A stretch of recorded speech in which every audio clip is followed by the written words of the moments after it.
चंद्रे, उठ ग. दिवस लय उजाडला तर रांगोळीची गैरसोय होईल. नदीवर लोकांची रेलचेल वाढली की मग तिकडे जायला नको वाटतं. हौसा चंद्रकाला उठवत म्हणाली. हौशे, आधीच रातीला फडावर नाचून नाचून अंग दुखतंय. त्यात तू आता झोपू पण देईना. जा तिकडं, झोपू दे मला. म्या जाईन नंतर. चंद्रकाने थोडं फिरवून घेत म्हणाली. आल्यावर झोप परत, आता उठ. हौसाने बळेच तिच्या अंगावरून रजई काढली. तशी चंद्रिका चरपडत उठली. चंद्रिका आणि तिच्या सोबत फडावर नाचणाऱ्या अजून 5-6 जणी पहाटेच नदीवर आंघोळीला गेल्या. सोबतीला किसन्या होताच. एखादा वेळी एखादा आगाऊ गावकरी त्रास द्यायचा म्हणून मग किसन्याला अशा लोकांना सरळ करायलाच कौशल्याबाईने म्हणजे चंद्रकाने आईने कामावर ठेवलं होतं. थोडं अंतर ठेवून तोही पहारेगिरी करू लागला. आडोशाला अंगावरचं लुगडं बदलून साऱ्या जणी पाण्यात शिरल्या. वातावरणात गारवा असला तरी पाणी मात्र अंगाला आल्हाददायक वाटत होतं. तांबडं फुटलं होतं. कोंबडा आरवत सगळ्या गावाला उठवत होता. पलीकडच्या काठावर पण अंधुक प्रकाशात काही स्त्रिया अंघोळ करताना दिसत होत्या. कोण कपडे धुवत होतं तर कोण आपल्या बारक्यांना न्हाऊ घालत होतं. काही बायका घागरी भरून घरी पाणी घेऊन चालल्या होत्या. गुराढोरांचा आवाज पण दुरूनच कानावर येत होता. त्यांच्याकडे एक नजर टाकून चंद्रिकाने एक आवळा गिळला आणि परत आपल्या अंगावर पाणी घेऊ लागली. चंद्रिका म्हणजे कौशल्या, तमासगिरणीची मुलगी. आईनंतर आता ती ह्या तमाशाच्या फडात नाचत होती. दिसायला सौंदर्याची खाण, तुकतुकीत कांती, निमुळते नाक, नैसर्गिक गुलाबी ओठ आणि भरीव पापण्या. जो कोणी तिला एकदा पाहिल तो तिच्याकडेच परत फिरून फिरून पाहायचा. जेव्हापासून चंद्रिका फडावर नाचू लागली, कौशल्याबाईचा तमाशा पंचक्रोशीत गाजू लागला आणि लवकरच मुघलांचा मनसबाद असलेल्या सुलेमान खानाच्या वसंतगडाच्या भोवती पडलेल्या छावणीत त्याने बोलावणं आणलं. वसंतगडाभोवतीचा परिसर म्हणजे सह्याद्रीच्या कुशीत वसलेला, हिरवाईने नटलेला असा गाव, जो धान्य आणि दुभत्या जनावरांनी समृद्ध होता. एवढं सगळं असतं तरी गावच्या वरच्या अंगाला वसंतगड असल्याने नेहमीच इथे लहान मोठी युद्ध होत असायची, जी गावकऱ्यांना नवीन नव्हती. आत्ताही वसंतगडाभोवती मुघलांचा वेढा पडला होता आणि त्यांचा त्रास नको म्हणून गावकऱ्यांनी काही धान्य, जनावरं आणि काही नाणी आधीच पेशकी म्हणून दिली होती. गावात खरेदीसाठी मुघलांच्या सैनिकाचीही ये-जा असायची. एखाद्या वेळी गावातल्या आया-बहिणींना दिवसाढवळ्या मुघल उचलून घेऊन जायचे. पण दाद कोणाला मागणार? म्हणून गावकरी जीव मुठीत घेऊनच जगत होते. अंघोळ उरकून चंद्रिका आणि बाकी सगळ्याजणी बाहेर पडणार की एक माणूस वाहत येताना दिसला. तशी चंद्रिका पुढे आली आणि तिने त्याला ओढून काठावर आणलं. किसन्याला आवाज देऊन ती लुगडं बदलून आली आणि पाहिलं तर कोणीतरी तरुण जखमी होऊन पाण्यात वाहत होता. किसन्याने त्याला उचलून खांद्यावर टाकलं आणि त्या सगळे आपल्या तंबूच्या दिशेने निघाले. कोण हाय हा? अंग कपड्यावरून तर महाराजांचा मावळा वाटतोय. ह्याला इथं का आणलं? इथल्या मुघलांनी पाहिलं तर ह्याच्या बरं आपला बी जीव घेतल्या सारखं होईल, कौशल्याबाई पुढे येत म्हणाल्या. पण चंद्रिकाने त्याचं काही एक ऐकलं नाही आणि त्या तरुणाला किसन्याला आपल्याच तंबूत घेऊन जायला सांगितले आणि त्याच्यावर स्वतःच उपचार करायला सुरुवात केली. 2 दिवस-रात्र जागून तिने त्याची सेवा केली आणि 2 दिवसांनी तो तरुण शुद्धीत आला. कोण आहे तुम्ही? कुठं हाय म्या? त्या तरुणाने शुद्धीत येऊन विचारलं. म्या चंद्रिका. तुम्ही जखमी होऊन नदीत सापडला, तेव्हा तुम्हाला इथं आणलं. चंद्रिकाने माहिती दिली. धन्यवाद बाई, तुम्ही माझा जीव वाचवला, पण आता मला गेलं पाहिजे. त्या तरुणाने घाईत उठायचा प्रयत्न केला, पण पायातून एक कळ गेली होती आणि तो बिछाणावर परत कलवडला. दम धरा बाई, अजून पाय बरा नाही आणि छातीची जखम बी अजून भरली नाही. चंद्रिकाने त्याला नीट बसवलं आणि उठून परत छातीवरच्या जखमेवर औषधाचा लेप लावू लागली. तो लेप लावताना ती उगीच जवळीक साधत होती. तो तरुण मात्र अंग चोरून नजर खाली करून बसला होता. बस बस, म्या लावतो आता, त्याने पटकन म्हणालं. आणि चंद्रिकाने भुवया आकसवल्या. तुम्ही कोण म्हणायचं? कंच्या गावचं. चंद्रिकाने त्याला दुर्लक्षित करून आपलं काम सुरूच ठेवलं. ते महत्वाचं नाही. तुम्ही जीव वाचवला म्हणून मी कायम तुमचा ऋणी राहील. वाटलं तर जे मागाल ते देईन, पण त्यापेक्षा जास्त माझ्याबद्दल जाणून घ्यायचा आणि माझ्या लय जवळ यायचा प्रयत्न करू नका. त्या तरुणाने करारी आवाजात म्हणालं आणि तिचा हात झटकला. त्याच्या बोलण्याने आणि तिच्या हात झटकल्याने चंद्रिकाला राग आला. जीव वाचवलाय तुमचा. आता तुमच्यावर आणि तुमच्या जीवावर माझाच हक्क आहे. चंद्रिका थोडा आवाज वाढवत म्हणाली. या जीवावर फक्त महाराजांचा आणि स्वराज्याचा हक्क आहे. त्या तरुणाने तिच्या नजरेला नजर देत म्हणालं आणि ती वरमली अन गालात हसू लागली. महाराजांच्या मावळ्याबद्दल ऐकलं होतं की ते स्वराज्यासाठी जीवावर उदार होऊन लढतात आणि आज ऐकलं बी. बरं, नका सांगू काही. हे धरा 2 घास खाऊन घ्या. तिने जेवणाचं ताट पुढं केलं. तसा तो संशयाने पाहू लागला. घाबरू नका. इश नाही त्यात. मारायचं असतं तर 3 दिस इथं लपून नसतं ठेवलं. तिने हसत त्यातला 1 घास खाल्ला आणि ताट त्याच्यापुढं ठेवलं. त्यानेही मग गप्प खाऊन घेतलं. असेच 1-2 दिवस गेले. तिने परत काहीच विचारलं नाही. पण ती त्याची काळजी घेत होती. दवा-पाणी वेळेवर देत होती. तिची त्याच्याकडे पाहायची नजर आणि स्पर्श बदलला होता. तो आल्यापासून तमाशाचा फड पुन्हा रंगला नव्हता. म्हणून कौशल्याबाई नाराज होत्या. पण तिला फिकर नव्हती. एक दिवस जवळच नदीच्या काठावर ती बसली असताना तो लांबूनच तिला पाहत होता. काही विचार करून तो तिच्यापासून काही अंतरावर बसला आणि बोलू लागला. म्या सुभेदार धनाजी पाटील. वसंतगडाचा किल्लेदार आहे. सुलेमान खानने वसंतगडाला घातलेला वेढा मोडून काढायचा म्हणून रात्रीच गडावरून खाली काही मावळ्यांना घेऊन छावणीवर हल्ला करायला आलो होतो. त्याची एक तुकडी एकट्यानेच हाणून मार पाडली. पण माझ्यावर बी वार झाला होता. त्याची दुसरी तुकडी आली आणि मला जखमी झाल्याने वर माघारी फिरता आलं नाही. मग तिथूनच नदीत उडी घेतली. तो सांगत होता आणि ती कौतुकाने ऐकत होती. आजपर्यंत त्याच्यासारखा रांगडा, रुबाबदार तरुण तिने कधी पाहिला नव्हता आणि आता त्याची शौर्यगाथा ऐकून तो अजूनच मनात घर करून गेला. त्यात ह्या 4 दिवसात ती सतत आजूबाजूला होती, तरी त्याने कधी वाईट नजरेने तिला पाहिलं नव्हतं. त्यांच्यातला सभ्यपणा पाहून तिला तो तरुण मनापासून आवडला होता. सुभेदार धनाजीने विचार केला, गडावर तर जायचं हाय, पण वेढा पार करून जायला लागल. जीवाची पर्वा नव्हती, पण किल्लेदार धारातीर्थी पडले. कळलं तर सैनिकात हाहाकार माजेल. त्यापेक्षा इथं राहून मुघलांवर पाळत ठेवता येईल. या फडामध्ये लपायला चांगली जागा होती. त्यामुळे इथंच राहायचं आणि पन्हाळगडावरून मदत येऊपर्यंत वाट पाहायची. हेराकरवी महाराजांना एक खलिता पाठवून सुभेदार तिथेच राहू लागला. छुप्या मार्गाने तो सुरक्षित असल्याची बातमीही गडावर पोचली होती. कौशल्याबाईने फारच हट्ट केला म्हणून चंद्रिकाने आपली तयारी केली. रात्री गावात परत तमाशा रंगणार होता. नेहमीप्रमाणे जरीचं लुगडं, हातभर बांगड्या, अंगावर आभूषणे चढवून ती नखशिखात नटली होती. तोही वेषांतर करून अंगावर घोंगडी घेऊन गर्दीत बसला होता. ढोलकीवर थाप पडली. किसन्याने तुणतुणे वाजवायला सुरुवात केली आणि हौसाने सूर छेडला. तशी घुंगराचा नाद करत चंद्रिका पुढे येऊन नाचू लागली. धनाजीने एक नजर तिच्याकडे टाकली. दोघांची नजरानजर झाली. पण त्याने लगेच आपली नजर खाली झुकवली. तिने नेहमीप्रमाणे आपल्या मनमोहक दिलखेचक अदांनी तिथल्या सगळ्यांना वेड लावलं होतं. लोक फेटे उडवत होते. मुघलांची माणसंही नाणी आणि काही आभूषणे तिच्यावर ओवाळून टाकत होती. काही वेळाने तमाशा संपला आणि लोकांची पांगापांग झाली. तिनेही आपल्या तंबूत येऊन लुगडं बदललं. त्याच्या तंबूत अजून दिवा तेवत असताना दिसला. तशी तिची पावलं आपोआप तिकडं वळाली.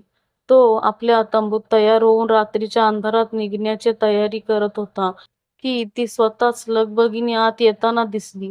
सुभेदार, काय झालं? आमचा नाच तुम्हाला आवडला नाही वाटतं? तिने उगीच मोक्या केसासोबत चाळा करत म्हणालं. तो मात्र काहीच बोलला नाही की तिच्याकडे एक नजर पाहिलं नाही. आता आमच्याकडं बघणार बी नाही व्हय? तिने लाडवीपणे जवळ येत विचारलं. नाही आवडला आम्हाला. बायका डोक्यावर पदर घेऊन घराची शान जपतात, चांगल्या दिसतात. शेतामध्ये काम करून घाम गळताना चांगल्या दिसतात. एक वेळ तिच्या हातांना समशेर चांगली दिसेल, पण पायात घुंगरू बांधून सगळ्यांसमोर नाचणाऱ्या बाईकडं पाहणं जमत नाही आम्हाला. आमचा संस्कार आणि आऊसाहेबांची शिकवण असं करू देत नाही आम्हाला. आत्ताही त्याने करारी आवाजात म्हटलं आणि तो तिच्यापासून काही पावले मागे सरकला. त्याच्या शब्दाने तिच्या अहंकाराला ठेच लागली. आजपर्यंत सगळी माणसं तिच्या सौंदर्याच्या पुढे पुढे करायची आणि हा आहे की तिच्याकडे नजर वर करून पाहत होता. असं लय पाहिलं तुमच्यासारखं. माझ्या रूपासमोर भल्या भल्यांचं इमान ढासळलंय. तिने हळूच आपला पदर खाली सरकवला. शेवटी तिने आपलं शेवटचं शस्त्र बाहेर काढलं होतं. काही करून त्याला आज मिळवायचंच. तिने मनाशी पक्क ठरवलं होतं. धनाजीने एकवार तिच्याकडे पाहिलं. आजपर्यंत एवढी सुंदर स्त्री त्यानेही कधी पाहिली नव्हती. हळूहळू तो तिच्या दिशेने चालू लागला. तीही जिंकल्याच्या आविर्भात गालात हसू लागली. पण त्याने येऊन तो पदर फिरवून तिच्या डोक्यावर खांद्यावर ठेवला. हा मावळा शिवबाच्या तालमीत तयार झालाय. बाईच्या पदराबरोबर आमचं इमान ढाळण्या इतपत पोकळ नाही त्याने म्हणलं आणि ती वरमली. तिच्या डोळ्यात पाणी दाटून आलं. कोणीतरी पहिल्यांदा तिला नाकारत होतं. काय कमी आहे माझ्यात? आज पातूर इतक्या लोकांसमोर नाचले, पण आज फक्त तुमच्या माझा पदर ढाळला. जीव जडलाय तुमच्यावर म्हणून स्वतःहून तुमच्या हवाली व्हायला तयार आहे आणि तुम्ही माझ्यापासून नजर फिरवताय. ती दुःखी होत म्हणाली. ते कळलं मला. इतक्या दिस तुम्ही डोळ्यातील माझ्यासाठी असलेली काळजी, माझी ओळख बाहेर येऊ नये म्हणून तू करत असलेली धडपड समजा दिसते मला. पण म्या तुला माझं नाही करू शकत, तुझा हात नाही धरू शकत. त्यानेही एक उसासा सोडत म्हणाल. आजपर्यंत कधी कोणती स्त्री इतक्या जवळ आली नव्हती. लहान असताना मुघलांच्या हल्ल्यात आई आणि बा गेला. त्यानंतर महाराजांच्या छत्रछायेत मोठा झाला आणि स्वराज्याला स्वतःला अर्पण केलं. कोणी आपली अशी काळजी घेणं, प्रेमाने विचारपूस करणं, हळवं होऊन आपल्यासाठी कोणी अश्रू ढाळणं त्यानेही पाहिलं नव्हतं. आणि आज जेव्हा कोणी इतकं जीव लावत होतं, तेव्हा त्याच्यासारखा पहाडी माणूस कसा नाही वितळणार. पण कर्तव्य समोर उभं दिसत होतं, म्हणूनच त्याने आपल्या सुखाला मुरूड घातली. हो, माहिती आहे, तमासगिरी लोकांना मिठीत तर हवी असते, पण आपल्या घरात बायको म्हणून चालत नाही. तुम्ही बी कसा हात धरसाल म्हणा. तिने डोळे पुसत हताशपणे म्हणलं. नाही, तसं नाही. आम्ही शिवबाची माणसं. कधी इथं तर कधी तिथं. मृत्यू डोक्यावर घेऊन फिरतोय आम्ही. ह्या सगळ्यात तुझा हात कसा हातात घेऊ मी? तो कळवळीने म्हणाला. तिला दुखवायचं नव्हतं, पण ती जे मागते ते देणंही शक्य नव्हतं. म्हणूनच एक दिवसासाठी तरी मला आपलं करा. म्या कायम तुमची होऊन राहील. या जन्मात कोणाला ह्या अंगाला हात बी लावून द्यायचे नाही. ती त्याच्या पायाशी झुकत म्हणाली. नाही चंद्रिका, तुझ्या डोळ्यात संसाराची स्वप्न आहेत. तुलाही बाकी बायांसारखं आयुष्य जगायचं आहे. पोरांना कौतुकानं मोठं करायचं आहे. तू बोलली नसली तरी तुझ्या डोळ्यात पाहून मला कळलं. पण म्या ते सुख तुझ्या पदरात टाकू शकत नाही. एक चांगला माणूस बघ, त्याच्यासोबत लगीन करून सुखी संसार कर.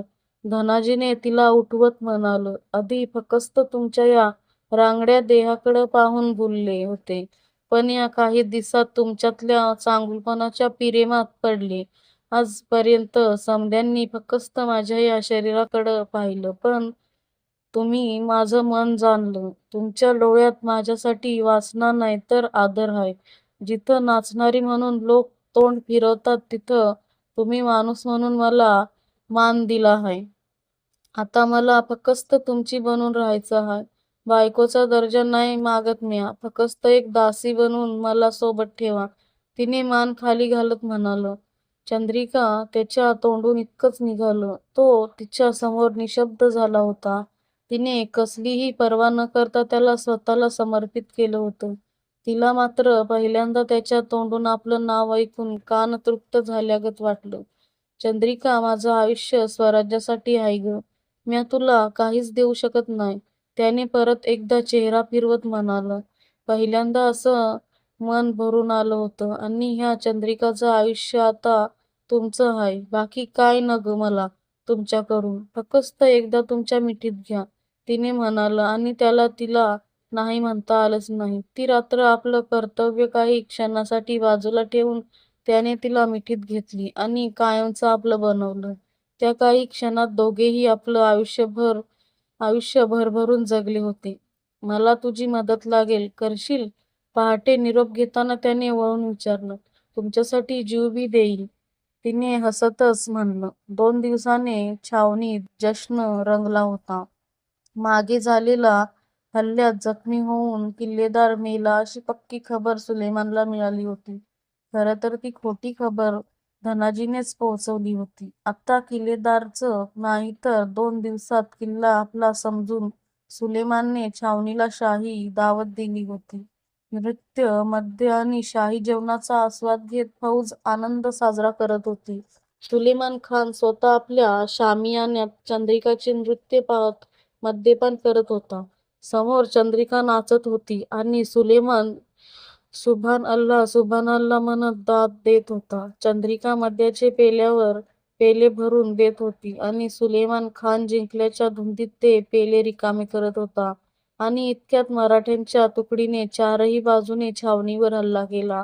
समोर येणारा प्रत्येक जण आपला कापला जात होता. कोणाला काहीच कळत नव्हते. मुघल जीव वाचवायला सैरावैरा पळत होते. मुघलांची बायकामुळे आपल्याला शामियान्यात सुखरूप राहतील याची काळजी धनाजीने घेतली होती. बाकी शामियाने आणि तंबू मराठ्यांनी पेटवून दिले. सगळीकडे हाहाकार उडाला होता. मुघल फक्त या आली मदत म्हणत ओरडत पळत होते. बऱ्याच वेळ चंद्रिका आणि मद्याच्या धुंदीत असणाऱ्या सुलेमान खानला बाहेर काय सुरू आहे हे कळले नाही. पण जेव्हा कळले त्याने स्वतःच युद्धाचा पोशाख चढवून मैदानात यायचे ठरवले. त्याने शामियानाबाहेर येऊन पाहिलं. मुघलांनी अर्धी फौज रक्ताच्या थोराळ्यात पडली होती, तर अर्धी घाबरून वाट दिसेल तिकडे पळत होती. ते पाहून त्याची सगळी नशा झटक्यात उतरली. एवढा रक्तपात पाहिला तरी सुलेमान धीटपणे उभा होता. त्यानेही आपली शमशेर घेऊन मराठ्यांवर हल्ला केला. सुलेमानही बहादूर होता. काही मराठ्यांना धारातीर पाडून तो धनाजीच्या समोर आला. आता मैदानात 2 दिग्गज उभे होते. दोघांच्या नंग्या तलवारी एकमेकांवर तुटून पडल्या. प्रत्येक वारासोबत दोघेही जखमी होत होते. दोघांची चिलखत कधीच अंगावेगळी झाली होती. अंगावर ठिकठिकाणी रक्त दिसत होते, पण दोघेही आपल्या राजासाठी लढत होते. अखेरीस धनाजीने बाजी मारली आणि तलवार सुलेमानच्या छातीतून आरपार केली. दुश्मन संपला होता. सगळ्यांनी एकच जल्लोष केला. इतका वेळ हात जोडून प्रार्थना करणारी चंद्रिका जवळ पोहोचणार की धनाजीही खाली कोसळला आणि सगळेच जागी स्तब्ध झाले. या युद्धात धनाजी गंभीर जखमी झाला होता. त्याला कोसळलेलं पाहून खंडोजी म्हणले. खंडोजी म्हणजे मराठ्यांचा अजून एक सुभेदार आणि धनाजीचा मित्र समोर आला. किल्लेदार, डोळे बंद करू नका. काय होणार नाही बघा तुम्हाला. खंडोजी नाही खंडोजी, आता वेळ जवळ आली आहे. महाराजांना सांग म्या गड मुघलांना जाऊ दिलं नाही. धनाजीने एकदा दूर उभ्या असणाऱ्या चंद्रिकाला मन भरून पाहिलं आणि डोळे बंद केले. चंद्रिका मात्र त्याच्या जवळ जाऊन रडू पण शकत नव्हती. आपल्यामुळे तिला किल्लेदाराच्या नावाला कलंक नको होता. पण खंडोजीला सत्य माहीत होतं. आजच्या योजनेतला चंद्रिकाचा सहभाग आणि दोघांचे अबोल प्रेमही माहीत होते. महाराजांच्या कानावर ही गोष्ट गेली आणि त्यांनीही तिला योग्य तो सन्मान दिला. तिला धनाजींची बायको होण्याचं सौभाग्य तर नाही मिळालं, पण त्यांची वीरपत्नी म्हणून मान मिळाला. तुझ्यासाठी अजून काय करू गोरी? महाराजांनी विचारल्यावर मला बी किल्लेदारांसारखं स्वराज्याची सेवा करायची आहे.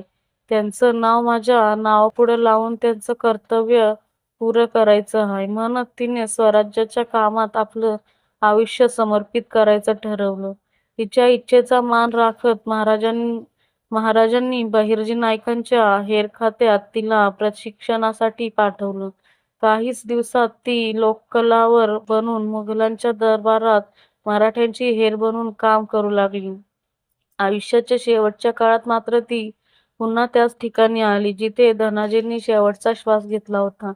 कोणी प्रेमात जीव देतं तर कोणी जीव घेतं, पण तुमच्या प्रेमात मी माझं आयुष्य स्वराज्याच्या सेवेला समर्पित केलं. तुमच्याकडून स्वतःपेक्षा कर्तव्य मोठं हे कळलं मला. ह्या जन्मात आपण एक नाही झालो. तुमच्या पाठी तुमची कर्तव्य म्या प्रामाणिकपणे पार पाडली, पण आता मला तुमच्या मिठीत कायमचं सुखाने झोपायचं आहे. या जगात नाही पण दुसऱ्या जगात मला तुमचं बनून राहायचं आहे. हळूहळू तिने डोळे मिटले आणि आपले प्राण त्यागले. स्वतःच्या सुखापुढे धनाजींनी कर्तव्याला महत्त्व दिले होते आणि त्याच्यावर जीवापाड प्रेम करणाऱ्या चंद्रिकाने त्याच्या ध्येयाला अंगीकारून आजन्म त्याला साथ दिली होती. तर मित्रांनो, तुम्हाला ही कथा कशी वाटली ते कमेंट बॉक्समध्ये नक्की कळवा आणि अशाच नवीन नवीन कथा ऐकण्यासाठी आपल्या चॅनेलला सबस्क्राईब करा. तोपर्यंत धन्यवाद. भेटूया पुढच्या कथेमध्ये.